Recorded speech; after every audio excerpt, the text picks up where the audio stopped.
Tuhan, salam sukacita bagi semua umat Tuhan dimanapun video ini bisa dilihat. Dan saya sebagai hamba Tuhan senang sekali bisa berbagi kasih bagi seluruh umat Tuhan dimanapun Anda berada. Sejak saya bertobat tahun 85 sampai akhir 2019, saya tidak pernah mendengar ada satu gereja yang menyatakan atau ada satu pendeta yang mengkhotbahkan bahwa gereja akan berhadapan dengan antikris. Ini saya perlu sampaikan supaya umat Tuhan menjadi jelas bahwa berita ini adalah sesuatu yang memang sangat berbeda dengan apa yang mungkin Anda pernah dengar selama ini. Dan saya pada tahun 2014 atau 15 saya tidak mendengar langsung, tetapi saya mendengar dari salah seorang jemaat yang pernah mendengar saya share khotbah tentang akhir zaman. Dia berkata ada satu gereja yang berbicara hampir sama dengan apa yang saya sampaikan. Yang samanya itu di dalam pengertian bahwa gereja akan berhadapan dengan antikris. Hanya di bagian itu saja, jadi kelihatannya hampir sama. Nah saudaraku, sejak tahun itu saya juga tidak pernah lagi mendengar berita yang ada pendeta lain yang mengkhotbahkan bahwa gereja akan mengalami antikris, atau gereja akan berhadapan dengan antikris, atau gereja akan disiksa atau dibantai oleh antikris. Dan saya baru beberapa hari lalu saya mendengar ada berita, mungkin sekitar 4-5 hari lalu, bahwa ada satu gereja dengan jemaat yang cukup besar memberitakan pembahasan yang hampir mirip dengan apa yang saya sampaikan. Ya, saya sebagai hamba Tuhan, puji Tuhan, senang sekali artinya berita ini bisa di-share dan banyak umat Tuhan bisa menjadi mengerti bahwa gereja akan berhadapan dengan antikris. Saya tidak tahu apakah dia mendengar ini dari khotbah-khotbah saya, itu juga tidak masalah. Karena memang khotbah itu adalah suatu pewahyuan yang bukan dari saya, tapi itu pewahyuan langsung dari Roh Kudus, dan itu memang harus dibagikan. Dan sebanyak mungkin manusia yang bisa mendengarkan, itu makin lebih baik. Apalagi gereja ini yang beberapa hari lalu saya mendengar bahwa dia menyampaikan bahwa gereja akan ketemu dengan antikris, dan itu dimulai dengan akan mengalami kelaparan yang hebat. Saya bersyukur, saya senang. Artinya ini paling tidak menambah orang-orang jemaat yang akan mempersiapkan diri dengan baik, dengan benar untuk kedatangan antikris, dan kemudian nanti baru kita mengalami rapture. Pewahyuan tentang gereja akan disiksa oleh antikris saya sudah mengkhotbahkan sejak dari tahun 2009. Ini saya khotbahkan di beberapa gereja lokal yang pernah mengundang saya untuk berkhotbah di gereja mereka. Dipublikasikan secara luas pada tahun 2013, di mana pada waktu itu saya sempat khotbahkan melalui radio hotline tahun 2013 bulan Oktober sampai dengan bulan Januari tahun 2014. Puji Tuhan, pada waktu itu cukup banyak orang yang mendengarkan, dan saya berharap terus berdoa supaya apa yang pernah mereka dengar, apa yang pernah mereka pahami lewat khotbah yang saya sampaikan tahun 2013 terus bisa merambah sampai menjadi lebih luas lagi. Itu memang menjadi doa saya. Karena ini pewahyuan ini, pemahaman tentang bagaimana gereja akan dibantai oleh antikris, Ini sesuatu yang sangat berbeda dengan apa yang pernah dibagikan oleh hamba-hamba Tuhan selama ini, totally different. Dan saya berharap bahwa gereja atau mungkin pendeta atau mungkin hamba Tuhan yang pernah dengar saya khotbah pada tahun 2013 di Radio Handlight, saya berharap mereka juga bisa menjadi perpanjangan tangan dari Roh Kudus untuk bisa membagikan, bisa share kepada umat Tuhan dimanapun mereka bisa melayani dan bisa berkhotbah. Dan puji Tuhan pada tahun 2015 khotbah tentang akhir zaman ini juga dipublikasikan lebih luas melalui Radio Batra Yuda di Surabaya.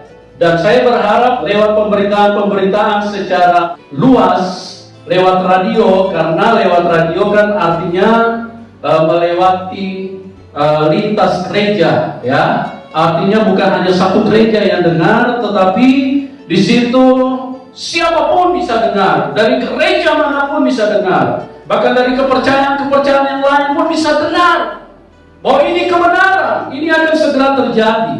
Dan kalau kita tidak mengerti, maka kita adalah orang yang paling berbahaya hidup di tengah dunia ini.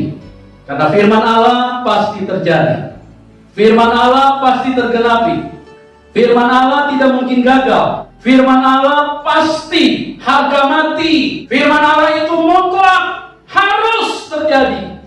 Dan semakin banyak orang yang dengar, itu memang merupakan tujuan Tuhan, itu memang merupakan kehendak Tuhan, itu memang merupakan rencana Tuhan.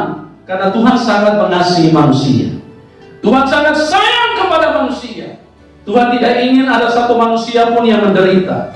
Tuhan tidak ingin ada satu manusia pun yang terhilang. Tuhan tidak ingin ada satu manusia pun yang jatuh ke tangan iblis antikris atau ke tangan Dajjal. Makanya berita kebenaran itu Tuhan ingin supaya sampai kepada semua manusia. Saya perlu juga memperjelas, karena saya melihat ada begitu banyak orang yang tidak mengerti. Bahkan mungkin juga termasuk pendeta. Karena orang berkata bahwa virus corona ini seolah-olah datangnya dari Tuhan. Seolah-olah Tuhan hadirkan virus corona supaya manusia bertobat dan datang kepada Tuhan. Supaya manusia sadar akan kehidupan dari dosanya. No. Tuhan bukan pribadi sekejam itu, Om Tante. Itu pewahyuan, itu pemahaman yang salah, pemahaman yang bersumber dari iblis. Karena iblis selalu bermain di belakang layar. Dia tidak ingin bahwa manusia tahu kalau iblis ini adalah pribadi yang begitu jahatnya, begitu luar biasa kejinya, sehingga selama ini yang selalu dipersalahkan manusia adalah Tuhan. Tidak, Tuhan tidak pernah mendatangkan virus corona. Virus corona itu dari iblis. Ada pendeta pun yang mengira seperti itu. Bahkan ada beberapa saya lihat pernyataan-pernyataan yang disampaikan oleh pendeta yang terkenal. Pendeta yang punya jemaat banyak. Dia berkata supaya apa? Virus corona ini sengaja Tuhan hadirkan supaya apa? Supaya manusia bertobat. Manusia jangan sombong. No. Ini keliru sekali. Tuhan pribadi yang baik. Dia tidak pernah menginginkan ada air mata tumpah di dalam hidup manusia. Sejak dari semula Tuhan itu pribadi yang baik. Sampai kapanpun dia adalah pribadi yang baik. Dia tidak pernah berubah. Dia bukan seperti manusia. Hari Senin baik, hari Selasa setengah baik, hari Rabu menjadi tidak baik, hari Kamis darahnya naik turun. Dia bukan seperti itu. Dia pribadi yang sangat mengasihi manusia. Dia tidak pernah mendatangkan virus corona. Semua virus yang membuat kematian di seluruh dunia itu datangnya dari iblis. Karena iblis berkata dengan jelas di dalam Yohanes 8 ayat 44 bahwa iblis adalah pembunuh manusia sejak semula. Coba kita dengar firman Tuhan ini. Iblislah yang menjadi bapamu. Iblislah yang menjadi bapamu. Dan kamu ingin melakukan keinginan-keinginan bapamu. Dan kamu ingin melakukan keinginan-keinginan bapamu. Ia adalah pembunuh manusia sejak semula. Ia adalah pembunuh manusia sejak semula. dan tidak hidup dalam kebenaran. Dan tidak hidup di dalam kebenaran. Dia pembunuh. Kalau Tuhan pencipta kehidupan, kalau iblis pembunuh, dia mematikan semua manusia yang ada di dalam dunia ini. Cuma selama ini manusia tidak tahu. Manusia pikir kalau ada yang mati itu berarti kehendak Bapa di surga, itu kehendak Tuhan, kehendak Allah. No. Itu karena Anda buta, Anda tidak mengenal kebenaran. Karena Anda tidak percaya kepada Tuhan Yesus, Anda tidak datang kepada Dia, sehingga Anda tidak mengerti perjalanan hidup ini. Bahkan yang lebih buruk lagi, yang paling menyedihkan, banyak pendeta yang mengira seperti itu. Setiap kali ada kematian, ini merupakan kehendak Bapa di surga. No, tidak seperti itu. Tuhan sudah berkata dengan jelas bagaimana mungkin Dia pencipta kehidupan, sekaligus Dia pencipta kematian. Dari yang baik tidak mungkin keluar dua sumber. Saya memberikan ilustrasi kepada Anda. Saya punya handphone. Katakanlah saya pembuat daripada handphone. Saya pencipta dari handphone ini. Kalau handphone ini sudah jadi, saya tidak mungkin ambil benda, terus kemudian saya pukul, saya hancurkan. Ini tidak mungkin saya lakukan. Pasti saya akan jaga, saya akan rawat, saya akan terus naikkan kualitasnya sampai dia menjadi jauh lebih baik. Sama, Tuhan menciptakan manusia. Tidak mungkin begitu manusia sudah jadi, terus kemudian dia hancurkan dengan penyakit, dia kirim virus, kemudian dia bunuh manusia. Itu Tuhan yang bohong. Bukan Tuhan namanya, itu setan, Om. Anda tidak mengerti. Jadi sekali lagi saya mau katakan bahwa yang menciptakan kematian, yang menciptakan penderitaan itu adalah iblis. Siapapun Anda yang menonton video ini, Anda bisa tahu dan datang kepada kebenaran bahwa Tuhan pribadi yang sangat baik. Dia menunggu Anda, dia membuka tangannya. Itu sebabnya peristiwa ini, kesusahan yang akan terjadi segera, akan terjadi sebentar lagi, ini Tuhan sudah beritahu beberapa tahun yang lalu. Bukan nanti saat ini 2020 muncul virus corona, baru saya ikut-ikutan untuk memberitakan tentang masa kelaparan, bukan. Karena iblis selalu ingin bahwa manusia tidak berjumpa dengan Tuhan. Iblis punya keinginan seperti itu. Iblis punya tujuan jangan sampai manusia mengenal Tuhan. Jangan sampai manusia percaya kepada Tuhan. Makanya coba lihat, waktu Tuhan Yesus datang 2000 tahun yang lalu, bagaimana dunia begitu menentang. Bagaimana Dia memakai bangsa Israel, sehingga dari kelahirannya saja Tuhan Yesus itu tidak diterima. Karena Tuhan Yesus tidak diterima, Dia harus lahir di kandang binatang. Banyak orang tidak mengerti, apalagi agama-agama lain. Mereka cuma bisa dengan kebodohan, mereka menghina. Kok Tuhan kok lahirnya di kandang binatang? Itu karena apa? Karena dunia ini terlalu jahat. Dunia ini terlalu kecil. Makanya Tuhan Yesus, Tuhan pribadi yang baik, ini tolong dipahami, dicatat baik-baik umat Tuhan. Di mana ada kebenaran, di situ kejahatan tidak akan ketemu. Kejahatan pasti akan pergi. Karena pada saat kebenaran masuk, semua kejahatan akan lari meninggalkan. Di mana ada terang, kegelapan akan pergi. Kegelapan tidak akan tahan. Tidak bisa ketemu. Di mana ada malam, siang akan pergi. Tidak akan ketemu. Pada waktu Tuhan kebaikan itu turun ke dalam dunia, maka dunia yang jahat ini ketakutan, saudaraku.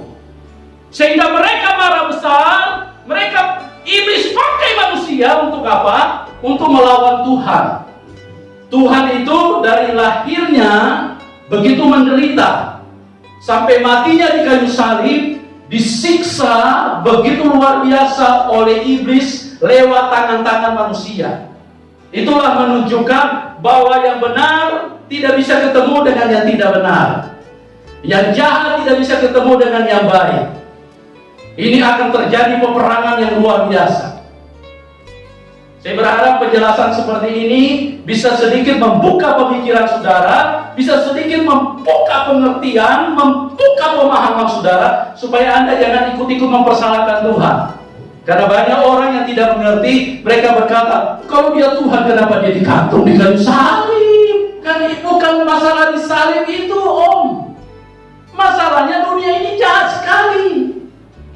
Sekali lagi saya katakan, saya tidak berharap terlalu banyak.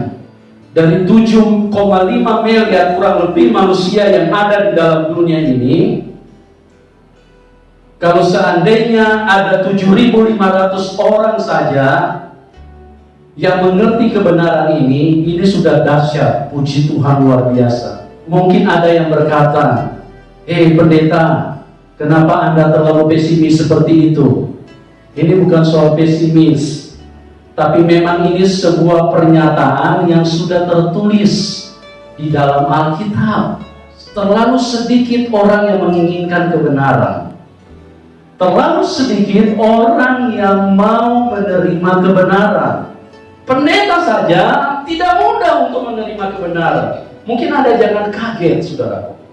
Ya, mohon maaf juga, saya bukan merendahkan pendeta. Saya juga pendeta. Cuma saya harus bicara apa adanya. Menerima berkat mereka mau, tapi kalau menerima kebenaran belum tentu mereka mau. Karena coba perhatikan baik-baik dari peristiwa yang ada di dalam Alkitab, semua itu pasti sama terjadi dengan kehidupan orang Kristen di akhir zaman ini. Berapa banyak yang terus bersama dengan Tuhan? Itu tidak banyak. Sampai pada waktu Tuhan Yesus menuju kayu salib, ada berapa banyak? Ada berapa banyak orang yang terus bersama-sama dengan Tuhan? Enggak. Semua meninggalkan Tuhan. Semua lari menjauh. Jauh nun di sebelah sana. Kenapa? Karena waktu Tuhan sudah mulai masuk ke dalam sesuatu yang lebih dalam tentang kebenaran itu, manusia sudah tidak siap. Karena kebenaran yang sejati, dengar baik-baik umat Tuhan. Saya beritahu kepada Anda, Tuhan ingin memindahkan kita dari dunia ini. Dengar, karena di dalam firman Tuhan sudah dikatakan bahwa Tuhan berkata dengan jelas kepada bangsa Israel, keluar dari Mesir untuk menuju ke tanah Kanaan. Nah, itu adalah bayangan. Kebenaran yang sesungguhnya, Tuhan mau kita keluar dari dalam dunia ini menuju ke surga. Tuhan bilang, keluar kamu, keluar dari Mesir, keluar dari dalam dunia ini untuk menuju ke surga. Dan berapa banyak orang Kristen yang siap untuk itu? Coba perhatikan orang Kristen, tidak ada yang rindu pulang ke rumah Bapa. Itu artinya pendeta sulit menerima kebenaran. Pendeta begitu ketakutan. Kalau sudah mau dibilang pulang ke rumah Bapa di surga, mereka selalu ketakutan. Mereka tidak siap. Mereka tidak mau. Bahkan mungkin mereka ingin berdoa kalau bisa hidup 1000 tahun di dalam dunia ini. Nah, kalau kita mau mengerti penjelasan Tuhan lebih jauh, bahwa kalau kita mau menjadi pengikut Tuhan, kita harus pikul salib dan sangkal diri. Sedikit kembali saya ulangi, bahwa apa artinya pikul salib? Pernah lihat kan film Tuhan Yesus disalib? Ya, saya tidak usah jelaskan terlalu panjang. Saya jelaskan singkat saja. Apa artinya salib? Salib artinya hancurkan semua kehidupan dagingmu. Dari batok kepala dihancurkan, darah ditumpahkan, dihancurkan. Semua kehidupan daging ini dimatikan. Makanya Tuhan Yesus bilang, kalau kamu tidak makan dagingku, kamu tidak akan hidup. Kalau kamu tidak minum darahku, kamu tidak akan hidup, kata Tuhan. Dagingku benar-benar makanan, darahku benar-benar minuman. Ini bukan bicara roti perjamuan kudus. Ini keliru sekali, ini meleset sekali. Perjamuan kudus itu hanya lambang. Roti perjamuan kudus itu tidak ada beda dengan roti-roti yang ada di mall. Tapi yang dimaksud dengan Tuhan, kamu harus makan rotiku, makan dagingku.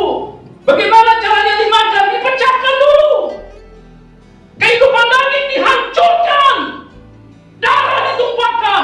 Artinya mati secara daging, hidup secara roh. Itulah namanya makan roti kehidupan. Hidup secara roh. Daging kita harus dihancurkan, dimatikan. Itu baru kita bisa menuju kepada kehidupan surga. Nah, makanya saya katakan, untuk menuju kepada kebenaran, tidak banyak orang yang mau.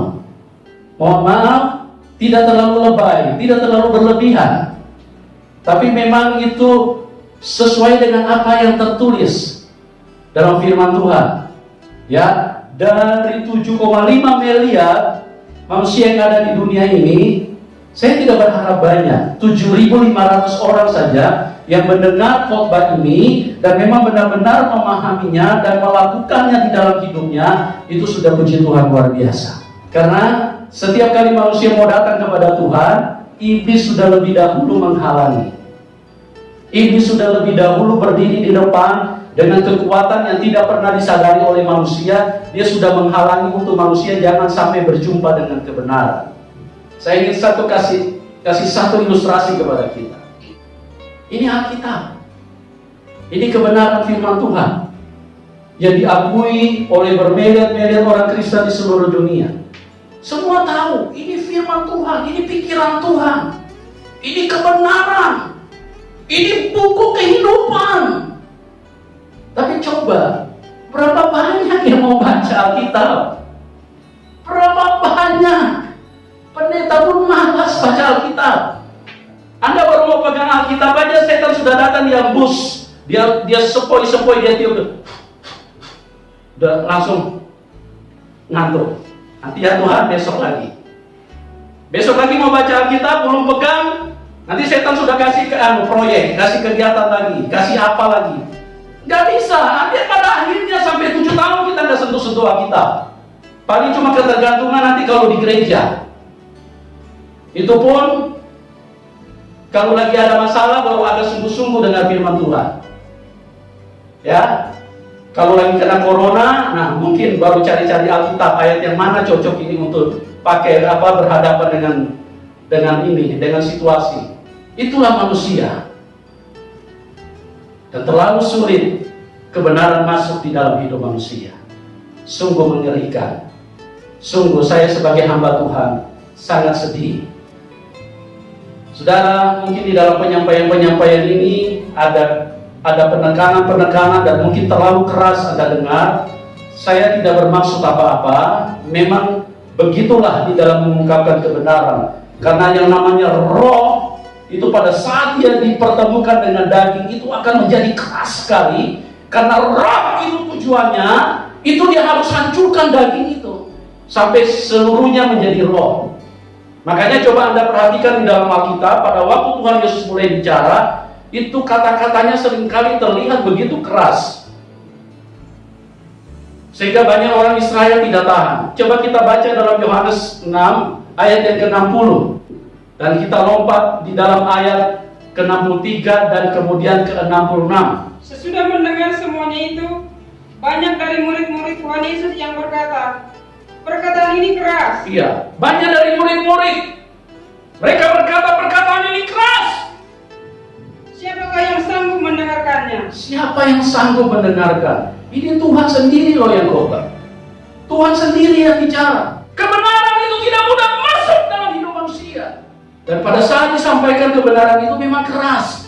Karena tujuannya itu untuk merontokkan seluruh kehidupan daging. Karena pada saat firman disampaikan, firman itu, roh itu lagi berhadapan dengan daging. Daging itu kematian-kematian. Jadi bagaimana kehidupan itu bisa mengalahkan kematian-kematian itu harus disentak. Untuk apa? Untuk menyadarkan si mati itu jadi hidup. Hidup kembali dia. Terus, rohlah yang memberi hidup. Rohlah yang memberi hidup. Daging sama sekali tidak berguna. Daging sama sekali tidak berguna. Perkataan-perkataan yang kukatakan kepadamu adalah roh dan hidup. Iya, perkataan-perkataan yang kukatakan kepadamu adalah roh dan hidup. Rohlah yang memberi hidup. Daging sama sekali tidak berguna. Siapa yang ngomong? Tuhan Yesus. Karena selama ini kebenaran itu bercampur terlalu besar dengan dunia, bercampur terlalu besar dengan daging, sehingga justru kejahatan lebih banyak menguasai manusia. daging sama sekali tidak berguna. Tapi fokus manusia selalu ke daging. Bahkan pendeta-pendeta sering mengajarkan salah. Mereka berkata bahwa kerja keras di dalam daging. Padahal bukan itu yang Tuhan maksud. Ayat 66. Mulai dari waktu itu, banyak murid-muridnya mengundurkan diri dan tidak lagi mengikut dia. Ya, banyak dari murid-muridnya mengundurkan diri dan tidak lagi mengikut dia. Mundur semua. Kemana? Pulang kampung. Kemana? Pindah kota. Kemana? Cari tempat hiburan. Kemana? Cari tempat yang lain. Kenapa? Karena perkataan Tuhan terlalu keras. Beberapa waktu yang lalu, anak saya sempat mengusulkan bahwa, tapi kalau khotbah agak dikurang-kurangi sedikit, biar bisa diterima khotbahnya, bisa diterima oleh banyak gereja. Saya coba renungkan usulan seperti itu, ya. Jangan nanti dikira saya pendeta kurang gaul, ya. Apa-apa serba harga mati, tidak mau terima usulan. Enggak, saya coba renungkan. Tapi saya berpikir, ini khotbah mau diterima oleh Tuhan Yesus apa mau diterima oleh manusia? Kita khotbah ini membuat orang lain senang terimanya atau membuat yang punya firman berkenan dan senang? Itu pilihan di tangan kita. Dan saya mengambil kesimpulan bahwa saya akan tetap terus mencari perkenanan Tuhan. Kita akan sedikit perdalam lagi tentang siksaannya seperti apa. Karena pada malam hari ini sebetulnya saya ingin bahas persiapan yang harus dilakukan oleh gereja. Di zaman gereja mula-mula, salah satu bentuk siksaan yang pernah terjadi yang dialami secara langsung oleh rasul-rasul, yaitu siksaan yang dialami oleh Rasul Yohanes, di mana dia pernah digoreng di minyak panas. Itu sangat luar biasa. Kalau orang-orang yang tidak benar-benar tidak mengalami karya Tuhan secara sungguh-sungguh, pasti mereka akan menyangkal Tuhan. Ya, di zaman gereja perjanjian lama, gereja mula-mula itu sudah terjadi.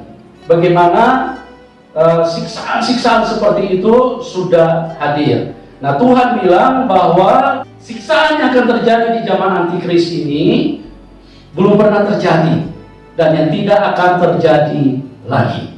Kalau ada yang mau tahu, itu kan kalau digoreng di minyak panas, itu tidak mungkin begitu masuk celup langsung angkat. Itu kan enggak. Ya, atau enggak kalau misalnya ada yang mau tahu bagaimana rasa sakitnya, boleh didihkan dulu minyak. Nah, kemudian coba tes kasih masuk ke linking Anda di situ.